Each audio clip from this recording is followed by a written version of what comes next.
नमस्ते विद्यार्थियों, हम पढ़ रहे हैं मुंशी प्रेमचंद की कहानी गुल्ली डंडा। अब तक हमने पढ़ा गया और लेखक के बीच में झगड़ा होने के बाद लेखक के पिताजी का तबादला हो जाता है। नए दोस्तों के सामने लेखक खूब डींगे हाँकता है और स्वयं को उन सभी से श्रेष्ठ समझता है। इस घटना के 20 साल बाद लेखक उसी जिले का इंजीनियर बनकर उसी स्थान पर आता है। बचपन में जो स्थान खंडर थे वहाँ पक्के मकान बन गए होते हैं। तभी ये खुली जगह में 2-3 लड़कों को गुल्ली डंडा खेलते देखकर गया के बारे में लेखक पूछता है। लेखक गया को गुल्ली डंडा खेलने के लिए कहता है। अब पढ़ते हैं इससे आगे। मैंने पूछा, तुम्हें कभी हमारी याद आती थी गया? सच कहना। गया झेपता हुआ बोला, मैं आपको याद करता हुजूर, किस लायक हूँ? भाग में आपके साथ कुछ खेलना बदा था। नहीं, मेरी क्या गिनती। मैंने कुछ उदास होकर कहा, लेकिन मुझे तो बराबर तुम्हारी याद आती थी। तुम्हारा वह डंडा जो तुमने तान कर जताया था, याद है ना? गया ने पछताते हुए कहा, वह लड़कपन था सरकार, उसकी याद न दिलाओ। वाह, वह मेरे बाल जीवन की सबसे रसीली याद है। तुम्हारे उस डंडे में जो रस था वह तो अब न आदर सम्मान में पाता हूँ न धन में। कुछ ऐसी मिठास थी उसमें कि आज तक उससे मन मीठा होता रहता है। लेखक ने गया को पूछा कि तुम्हें कभी मेरी याद आती है? सही सही बताना। गया झेंपता हुआ बोला, यानी गया को ये उम्मीद नहीं थी कि लेखक मुझे ऐसा पूछेंगे। तो गया कहता है कि मैं आपको याद करता, मैं इस लायक कहाँ हूँ। मेरी किस्मत में तो आपके साथ कुछ खेलना लिखा था, वरना मुझे कौन गिनता।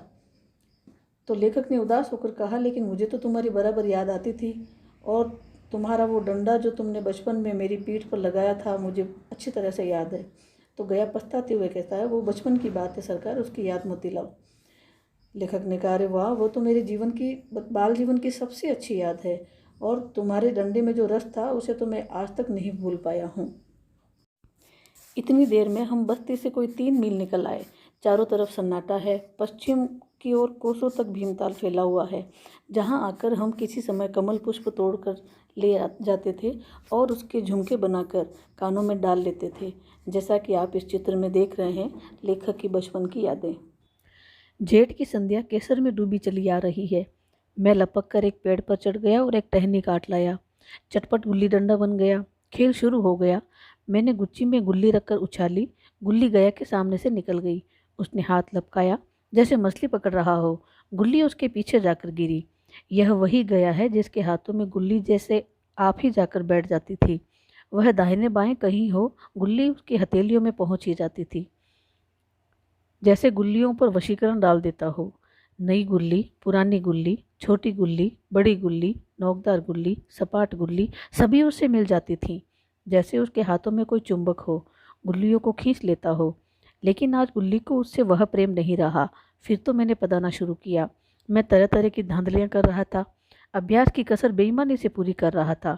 हुच जाने पर भी डंडा खेले जाता था। हालांकि शास्त्र के अनुसार गया की बारी आनी चाहिए थी। गुल्ली पर ओछी चोट पड़ती और वह जरा दूर पर गिर पड़ती थी तो मैं झपट कर उसे खुद उठा लाता और दोबारा टांड लगाता। गया वह सारी बेकायदगियाँ देख रहा था, पर कुछ न बोलता था, जैसे उसे वह सब कायदे कानून भूल गए। उसका निशाना कितना अचूक था। गुल्ली उसके हाथ से निकलकर टन से डंडे में आकर लगती थी। उसके हाथ से छूटकर उसका काम था डंडे से टकरा जाना। लेकिन आज वह गुल्ली डंडे में लगती ही नहीं। कभी दाहिने जाती है, कभी बाएं, कभी आगे, कभी पीछे। जेठ का महीना है। सूर्य ढलने को है। सूर्य के उदय तथा अस्त होते समय आकाश केसर के रंग का दिखने लगता है। उसी समय लेखक ने पेड़ पर चढ़कर एक टहनी तोड़ी और तुरंत ही गुल्ली और डंडे का निर्माण किया। आगे की पंक्तियों में गुल्ली डंडा खेल खेलने का वर्णन है, जिसमें लेखक ने लिखा है, गया जो कि इस खेल का धुरंधर खिलाड़ी था, जिसके सामने छोटी गुल्ली हो, बड़ी गुल्ली हो, नई पुरानी नोकदार किसी प्रकार की गुल्ली हो, वो गया के हाथ में ऐसे चिपक जाती मानो गुल्ली लोहे की और उसके हाथों में कोई चुंबक लगा हो। लेकिन आज वह नहीं दिखाई दे रहा था। तो लेखक धांधली पर उतर आया। 20 साल पुराने जो अभ्यास की कसर थी, वो लेखक बेईमानी से पूरी कर रहे थे, और स्वयं की बारी चले जाने पर भी वह लगातार खेल खेले जा रहे थे, जबकि शास्त्र के अनुसार गया की बारी आनी चाहिए थी। अभ्यास न होने के कारण लेखक गुल्ली पर छोटी चोट लगाता और गुल्ली जरा सी दूरी पर गिरती। लेखक स्वयं ही उसे उठाकर लाता और दोबारा खेल शुरू कर देता। लेखक का नियमों के विरुद्ध खेलना गया चुपचाप देख रहा था, जैसे उसे कुछ याद ही ना रहा हो। बचपन में गया का निशाना बहुत अचूक था। गुल्ली सीधे उसके हाथ से निकलकर डंडे से जा लगती थी। लेकिन अब वह बात नहीं रही। गुल्ली डंडे के लगती ही नहीं, कभी वह दाहिने जाती, कभी बाएं, कभी आगे जाती, कभी पीछे।